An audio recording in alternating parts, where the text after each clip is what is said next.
재판장은 자세히 사실하여 그 증인이 위증인으로 그 형제를 거짓으로 모함한 것이 판명되면 그가 그 형제에게 행하려고 꾀한 대로 그에게 행하여 너희 중에서 악을 제하라 그리하면 그 남은 자들이 듣고 두려워하여 이후부터는 이런 악을 너희 중에서 다시 행하지 아니하리라. 내 눈이 긍휼히 보지 말라. 생명은 생명으로, 눈은 눈으로, 이는 이로, 손은 손으로, 발은 발로니라. 위 신명기 말씀은 하나님의 공의를 나타내는 대표적인 말씀으로 이와 같이 하나님의 공의의 법칙을 나타내는 성경 말씀들은 다음과 같습니다. 너희로 환난받게 하는 자들에게는 환난으로 갚으시고 환난받는 너희에게는 우리와 함께 안식으로 갚으시는 것이 하나님의 공의시니 내가 들으니 물을 차지한 천사가 이르되 전에도 계셨고 지금도 계신 거룩하신 이여 이렇게 심판하시니 의로우시도다. 그들이 성도들과 선지자들의 피를 흘렸으므로 그들에게 피를 마시게 하신 것이 합당하니이다 하더라. 또 내가 들으니 제단이 말하기를 그러하다. 주 하나님 곧 전능하신 이시여 심판하시는 것이 참되시고 이로우시도다 하더라. 이에 예수께서 이르시되 내 검을 도로 집에 꽂으라. 검을 가지는 자는 다 검으로 망하느니라. 사로잡는 자는 사로잡힐 것이요 칼로 죽이는 자는 자기도 마땅히 칼에 죽으리니 성도들의 인내와 믿음이 여기 있느니라. 함정을 파는 자는 그것에 빠질 것이요 돌을 굴리는 자는 돌이여 그것에 치이리라. 함정을 파는 자는 거기 빠질 것이요 담을 허는 자는 뱀에게 물리리라. 아도니 베색이 가로되 옛적에 70왕이 그 수족의 엄지가락을 찍히고 내 상 아래서 먹을 것을 줍더니 하나님이 나의 행한 대로 내게 갚으심이로다 하니라. 무리가 그를 끌고 예루살렘에 이르렀더니 그가 거기서 죽었더라. 하나님께서 각 사람에게 그 행한 대로 보응하시되 신구약 전체에서 사람이 행한 대로 그대로 그에게 갚아주신다. 사람이 행한 대로 그대로 그에게 행하신다. 사람이 행한 대로 그대로 그에게 심판하신다는 구절들이 너무나 많이 나옵니다. 이 모든 말씀들은 하나님의 공의를 보여주시는 것입니다. 보라 내가 속히 오리니 내가 줄 상이 내게 있어 각 사람에게 그가 행한 대로 갚아주리라. 스스로 속이지 말라. 하나님은 업신여김을 받지 아니하시나니 사람이 무엇으로 심든지 그대로 거두리라. 자기의 육체를 위하여 심는 자는 육체로부터 썩어질 것을 거두고 성령을 위하여 심는 자는 성령으로부터 영생을 거두리라. 이 영상 첫 부분의 신명기 19장 말씀을 보시면 하나님의 공의의 법칙은 생명을 생명으로 갚는 것입니다. 그런데 가인의 예배에는 아담과 이브가 범한 죄로 인한 죽음 즉 생명을 잃었던 죄값을 치르는 생명의 죽음이 없었습니다. 왜냐하면 죄의 삭 즉 죄값은 사망 내가 반드시 죽으리라 라고 하나님께서 말씀하신 대로 생명을 대신 잃는 죽음이어야 하므로 생명으로서 잃어버렸던 생명의 값을 갚아야만 했는데 가인의 예배는 그렇지가 않았습니다. 생명은 생명으로 갚는 것이 하나님의 공의의 법칙이므로 하나님은 죽음을 대신할 생명의 값이 없는 가인의 예배를 받으실 수가 없으셨습니다. 반면 아벨의 예배에는 어린 양의 죽음 즉 양의 첫 새끼의 피와 기름으로 잃었던 생명의 값을 치르는 올바른 예배이기에 하나님께서 받아주신 것입니다. 가인은 자기가 최선을 다하고 정성을 다하면 하나님이 예배를 받아주실 것이라고 생각했으나 그것은 정의가 아니고 진리도 아니므로 받아주실 수가 없었습니다. 내가 너희를 도무지 알지 못하니 불법을 행하는 자들아 내게서 떠나가라. 나는 야곱 자손에게 너희가 나를 헛되이 찾으라 이르지 아니하였노라. 나 여호와는 의를 말하고 정직을 고하느니라.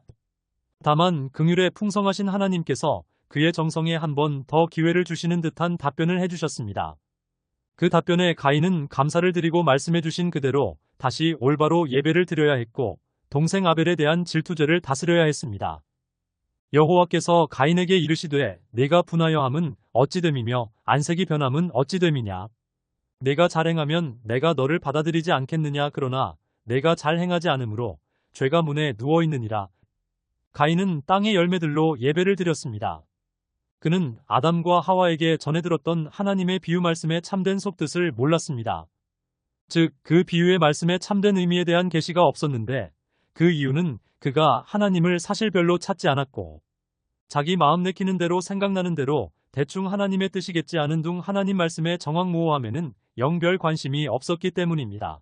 즉 가인의 마음속 비밀은 바로 평상시에 하나님 말씀을 영 경외하지 않았던 것입니다. 내 속에 나를 경외함이 없는 것이 악이요 고통인 줄 알라. 주만군의 여호와의 말이니라. 나 만군의 여호와가 너희에게 이르기를 아들은 그 아비를 종은 그 주인을 공경하나니 내가 아비일진대 나를 공경함이 어디 있느냐 내가 주인일진대 나를 두려워함이 어디 있느냐.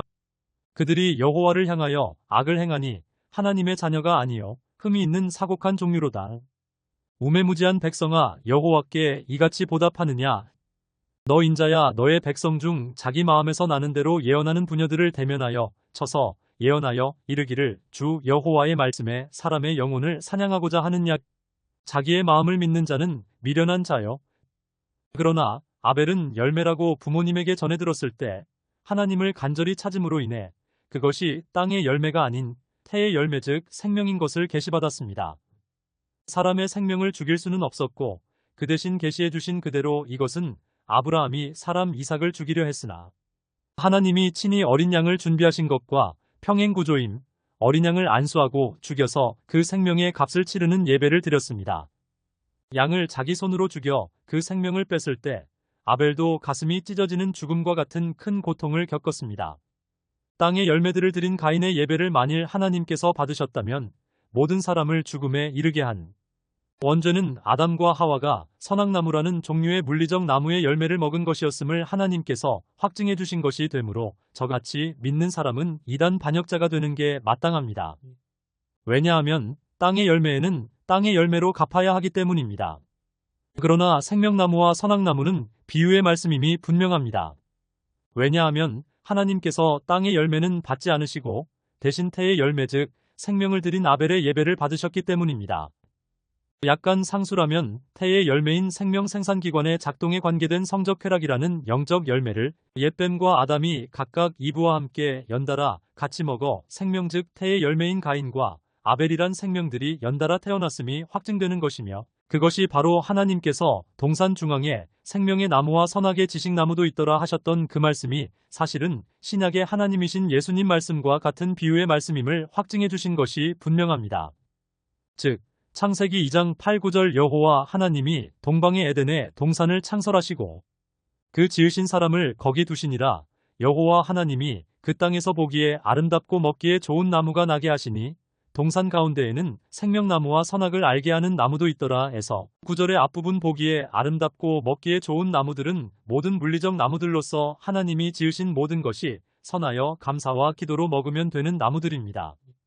그러므로 9절의 뒷부분에 나오는 먹지 못하게 금하신 나무인 선악나무는 물리적 나무가 될 수 없습니다.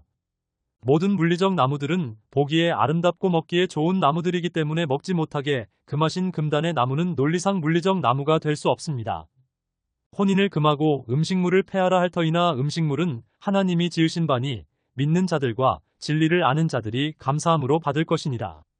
하나님의 지으신 모든 것이 선함에 감사함으로 받으면 버릴 것이 없나니 하나님의 말씀과 기도로 거룩하여짐이니라. 또 왜 이 말씀에서 하필이면 혼인 즉 성과 음식이 같이 나오는 걸까요? 따라서 앞부분인 8절에 나오는 동산은 그 안에서 자라는 보기에 아름답고 먹기에 좋은 모든 나무들과 더불어 물리적 동산이고 9절 뒷부분에 나오는 동산은 아담과 이브 즉 사람을 의미하는 비유적 동산으로 그 동산 즉 사람 안에는 생명나무이신 예수님 즉 하나님의 성령과 선악나무인 사탄의 영이 있다는 것입니다. 나의 누이, 나의 신부는 잠근 동산이요. 내게서 나는 것은 석류나무와 각종 아름다운 과수와 고벨화와 나도초와 나도와 번홍화와 창포와 개수와 각종 유향목과 모략과 침향과 모든 귀한 향품이요. 이는 또 실제로 물리적으로도 에덴 동산 안에서 여호와 하나님이 고차원 육체를 입으시고 걸어다니셨고 사탄도 옛뱀 즉 나하스의 육체 속으로 들어가 에덴 동산 안에서 버젓이 물리적으로 걸어다니며 이브에게 접근할 수 있었던 것임을 동시에 이중적으로 말씀해 주시는 것이기도 합니다. 내가 옛적에 하나님의 동산 에덴에 있어서 각종 보석꽃, 홍보석과 황보석과 금강석과 황옥과 홍마누와 창옥과 청보석과 남보석과 홍옥과 황금으로 단장하였었으며 창세기 3장 15절에서 17절에 보시면 여호와 하나님이 그 사람 남자를 이끌어 에덴 동산에 두어 그것을 경작하며 지키게 하시고 여호와 하나님이 그 사람에게 명하여 이르시되 동산 각종 나무의 열매는 내가 임의로 먹되 선악을 알게 하는 나무의 열매는 먹지 말라. 내가 먹는 날에는 반드시 죽으리라 하시니라로 되어 있습니다. 이브는 옛뱀이라는 남편과 놀랍도록 흡사한 사람 형상에 처음 보는 존재가 다가와서 그 안에 사탄의 영으로 인한 화려한 말솜씨로 하나님의 말씀에 대한 의심을 불러일으키며 자신을 속이자 뱀과 자신의 생식기관이란 태의 열매 생산기관에 동참했음을 다음과 같이 성경에서 나무 열매를 먹었다로 다시 한번 비유로 말씀해 주신 것으로 저는 믿어집니다. 왜냐하면 성경은 모든 시대의 어린이들도 보기 때문에 하나님께서 이 부분을 비유로 말씀해 주셔야 하지 않으셨을까요?